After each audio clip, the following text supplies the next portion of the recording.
Je suis Nina Cormier, donc je suis membre d'Europe Écologie Les Verts à Mulhouse.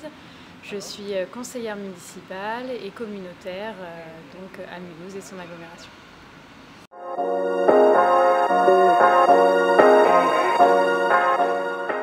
J'ai d'abord commencé chez les jeunes écologistes, que j'avais rejoint d'abord un peu en dilettante, et puis après j'ai eu la chance de vivre la COP21 à Paris, qui avait été un moment militant assez incroyable, avec des jeunes venus de partout en Europe et dans le monde.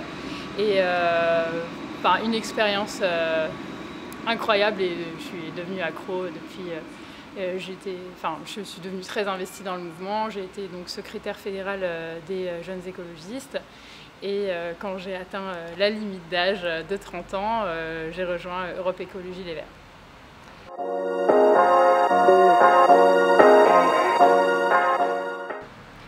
Alors moi je suis à la commission environnement à la ville de Mulhouse, donc qui se réunit malheureusement très rarement. Mais c'est vraiment les questions de mobilité, de voirie à Mulhouse qui m'intéressent. La voirie est en mauvais état, et puis en termes de pistes cyclables, il y a beaucoup de choses à voir, des aménagements qui respectent pas les règles du CEREMA, ou à revoir, ou manquant évidemment. Un manque de schéma structurel sur la ville de Mulhouse, manque d'accès. Moi je suis enseignante par ailleurs, et par exemple je travaille dans un collège qui n'est pas du tout accessible par ne serait-ce que des voies cyclables. Donc c'est vraiment un sujet qui m'interpelle et sur lequel j'interpelle en conseil municipal.